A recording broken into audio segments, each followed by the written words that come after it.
شفاعته ومن ترك ولده جاهلا كل ذنب عمله فعليه وعلى آله وأصحابه ومن تبعهم إلى يوم القيامة وبعد. Hadratul Mukarramun, para alim, para sepuh, khusus pengurus Yayasan Al-Azhar Kamila Indonesia, Akhirul Karim Kiai Mas Wadid Arrosh selaku pimpinan harian Yayasan Al-Azhar Kamila Indonesia. Khusus Mudirul Ma'had Tahfidz Al-Azhar Kiai Muhammad Iqbal Al-Hafidz, juga Kepala Sekolah SDTQ Al-Azhar dan SMPTQ Al-Azhar, Akhirul Karim Ustaz Abdullah Halali dan Ustaz Siswano, Bapak Ibu wali santri baru semua, Bapak Ibu wali santri yang alhamdulillah pagi-pagi sudah hadir di pesantren yang sangat sederhana ini.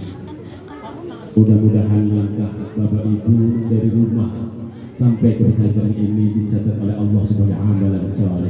Amin, amin ya Rabb. Bapak Ibu dan dari Allah, anak adalah amanah dari Allah. Anak adalah masa depan kita yang sebenarnya. Kalau kita mampu mendidik anak dengan sebaik-baik pendidikan, kemudian bisa menghantarkan anak kita menjadi ahlul Quran yang berpondaskan akhlak Al-Quran, kemudian bisa mengamalkan apa yang ada di dalam Al-Quran, maka insya Allah berarti masa depan kita sudah punya jaminan. Amin. Maka di dalam sebuah hadis Rasulullah memberikan nasihat kepada kita, "Mar razaqahullah ta'ala biwaladin fa'alihi ta'limihi wa ta'dibihi." Siapa yang Allah anugerahkan rezeki berupa anak, wajib bagi orang tuanya mendidik dan mengajari dengan pendidikan dan pelajaran yang terbaik untuk anaknya. Faman 'allamahu wa addabahu razaqahu wa syafa'atahu. Siapa yang sudah mendidik dan mengajari anaknya dengan pendidikan yang terbaik, maka orang tuanya berhak dari setiap kebaikan yang diamalkan, amal soleh yang dikerjakan oleh anak. Enak atau enak?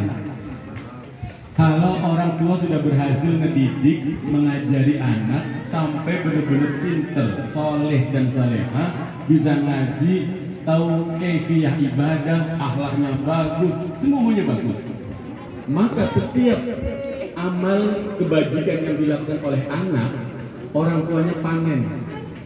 Orang tuanya panen. Tapi ini hadis belum selesai, Pak.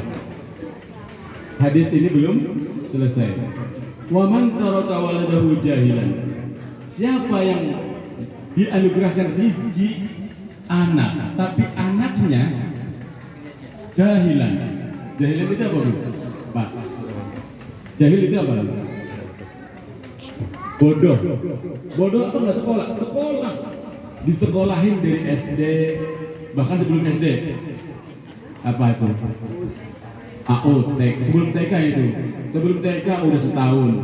TK 2 tahun. Kemudian SD-nya 6 tahun. Udah berapa tuh? 9. SMP SMA 6 tahun, 15 tahun. Kuliah 4 tahun, 19 tahun.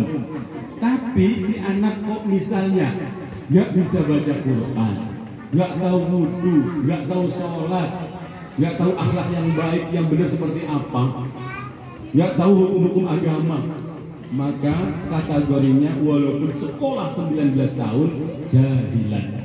Apa Pak? Bodoh. Mohon maaf ya. Maka konsekuensinya apa? Kullu dzambin amilahu fa'alih. Semua dosa yang dilakukan oleh anak, orang tuanya ikut bertanggung jawab sampai akhirat. Serem atau serem yang ini? Yang ini serem. Yang ini serem. Jadi yang pertama tadi, kalau kita mendidik, menuntun, mengajari, di sini yang wajib mendidik dan mengajari siapa, Pak? Yang wajib mendidik anaknya itu siapa, Mak? Orang tua. Kalau mampu, kalau bisa, kalau sempet, kalau punya metodenya. Tapi kalau memang tidak mampu atas nama kesibukan, atas nama ketidakmampuan, maka boleh dititipkan, diserahkan ke pendidikannya, ke santren atau ke lembaga manapun yang diamanahi. Maka Bapak Ibu yang dirahmati Allah Subhanahu wa taala, penting dalam kesempatan yang singkat ini saya kepengen mengingatkan kembali, bukan ngajarin. Insya Allah nggak ngajarin, karena Bapak Ibu itu saya lihat dari wajah-wajahnya udah banyak yang ternyata para ustadz, bahkan para kiai. Jadi mohon maaf, bukan ngajarin, tapi mengingatkan kembali. Kalau catatan pojok di kitab-kitab kuning biasanya istilahnya tanbih. Ya, tanbih, mengingatkan kembali gitu ya. Nah, Bapak Ibu yang dirahmati Allah Subhanahu wa taala, memondokkan, menyantrenkan anak dari usia dini.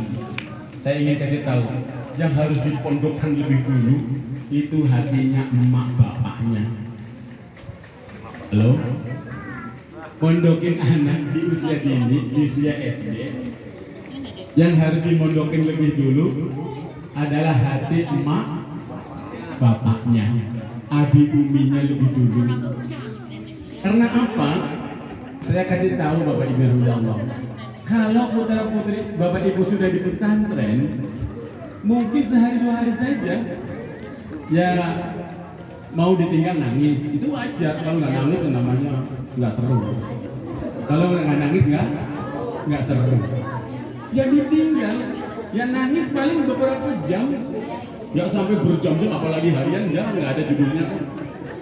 Nah kalau sudah berbaur sama temennya, main sama temennya, jajan es krim bareng temennya, udah lupa emak bapaknya. Tapi, nah sebaliknya, bapaknya kan lagi bawa mobil tuh menuju rumah pulang habis nganterin emaknya. Aku bayang-bayang, anakku gimana ya? Nanti tidurnya bagaimana ya? Makannya bagaimana ya? Mandinya bagaimana ya? Bagaimana dibikin sendiri itu? Padahal di sini ada murabbiya yang nuntun, wayahnya mandi, ayo deh mandi, wayahnya makan dituntun deh makan, wayahnya tidur deh tidur, wayahnya bangun dituntun, wayahnya sholat. Ada yang nuntun Pak. Tapi pikiran emak bapaknya dibikin serem sendiri. Ya Allah, tidurnya bagaimana? Kalau tidurnya bagaimana? Tidurnya tidur. Tidurku bagaimana? Halo? Jangan dibikin serem sendiri Pak ya. Jangan dibikin serem sendiri Bu.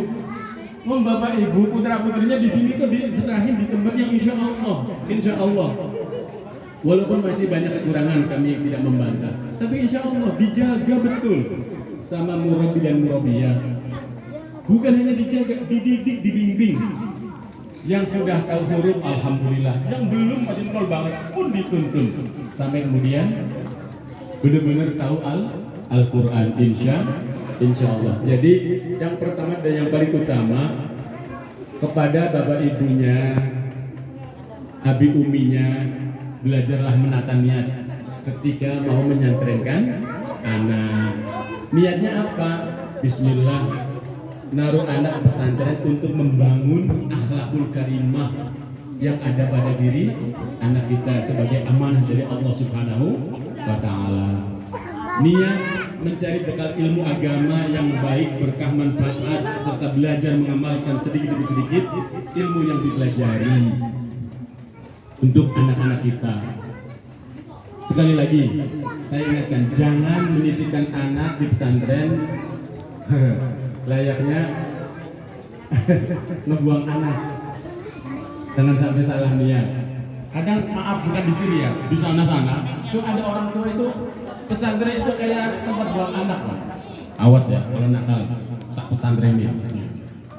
Seolah-olah pesantren itu tempat buang anak nakal. Di tempat lain Pak. Kalau di sini insya Allah niatnya udah benar. Amin ya robbal alamin. Jadi jangan sampai naruh anak karena sudah nggak sanggup berdiri sendiri.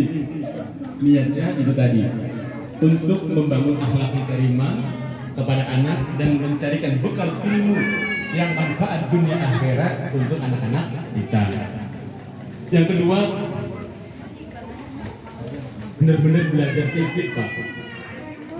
Halo, Bapak Ibu, belajar titip ya. Titip itu ada artinya.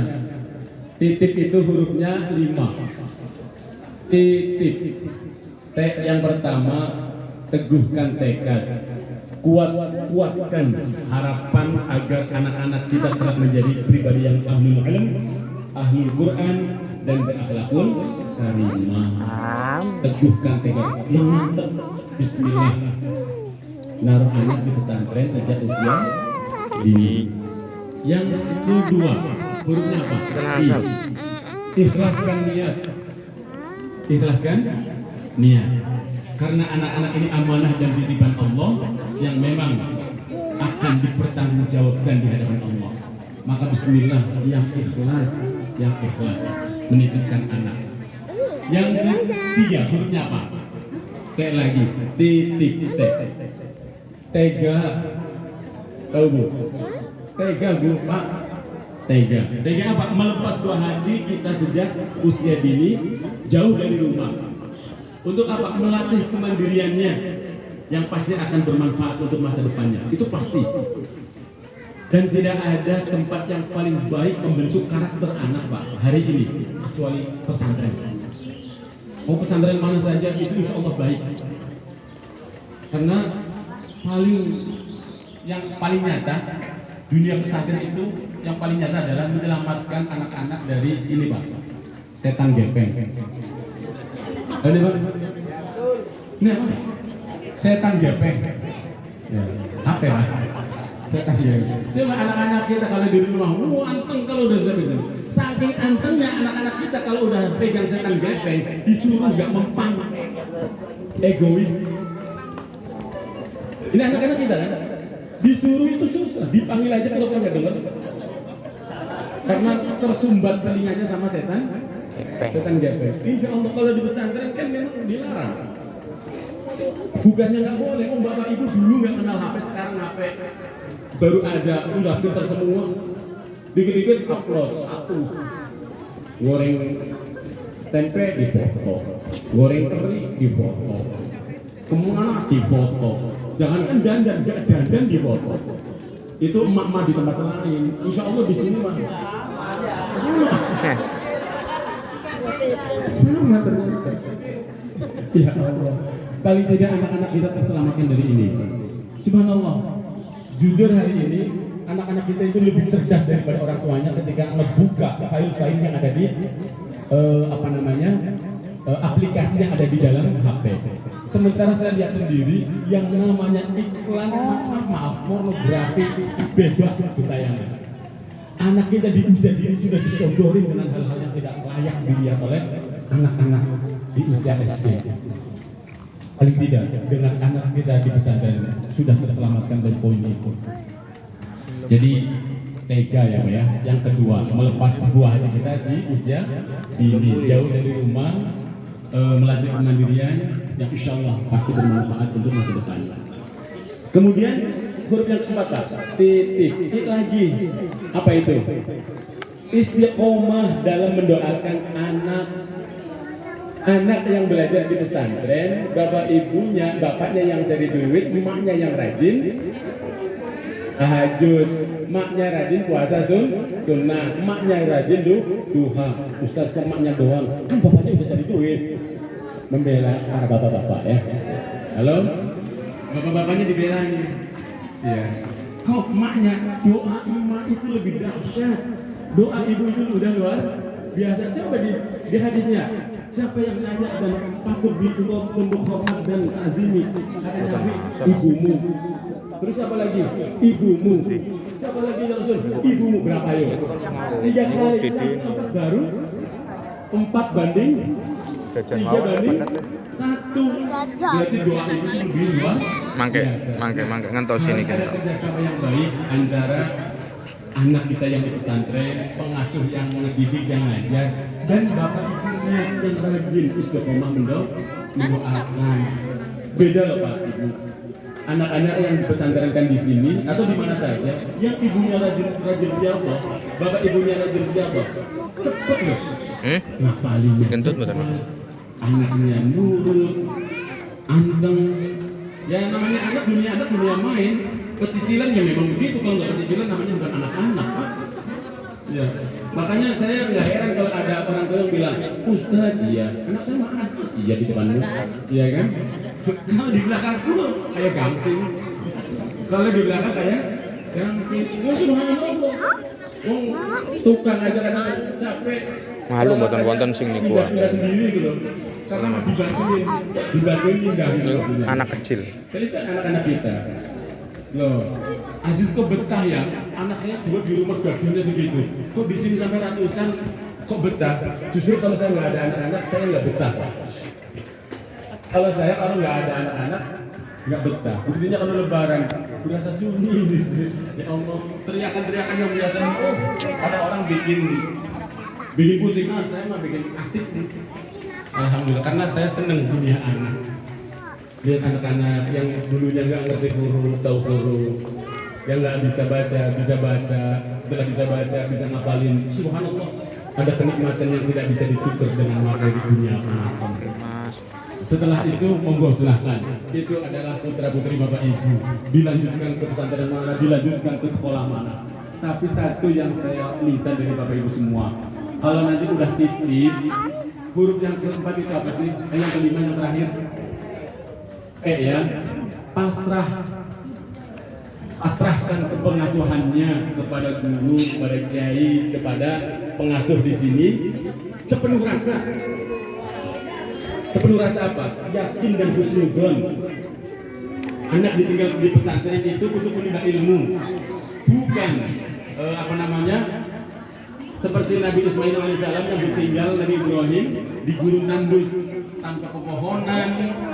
Tidak ada toilet, tidak ada makanan, tidak ada operasi yang penuh dengan jajanan. Bapak Ibu anaknya ditinggal di sini, koperasi rame banget loh Bu. Tadi udah lihat Bu. Loh kok takut? Jangan saya takut kelaparan. Di sini makan 3 kali sehari, pagi, siang, malam. Subhanallah. Jadi nggak usah takut. Kepengasuhannya dijaga, KBM kegiatan belajarnya insya Allah dijaga. Maka husnuzonlah. Karena sudah titip, kalau ada apa-apa yang namanya dunia anak punten, ini saya sampaikan dari awal. Kalau namanya anak-anak sama anak-anak kadang, ya itu tadi, yang satu kreatif, yang satu geratak. Yang satu kreatif, yang satu geratak. Yang satu iseng, yang satu ya diisengin. Kok misalnya nama anak-anak kok berantem misalnya. Ini orang tua jangan terlalu jauh Pak. Kemarin ada pernah kejadian saya memang tak laporan ke polisi. Ya ini urusan di pesantren kok polisi diajak aja.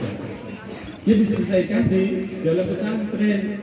Kalau diselesaikan di luar pesantren, maaf, kami tidak akan ikut campur dan kami tidak akan tanggung jawab. Dititipkan ke pesantren, ya pesantrenlah yang menyelesaikan masalah. Komunikasikan dengan pengasuh dan para musrif atau murabbi. Jangan kemudian menyelesaikan di luar. Pasti nggak akan selesai kalau di luar. Yang ada tambah gaduh. Itu loh Pak ya. Dari sekarang saya ingatkan, namanya anak. Kalau udah sama orang tua jadi riweuh, orang tua jadi diem-dieman sama orang tua. Nggak bagus. Demi Allah nggak bagus.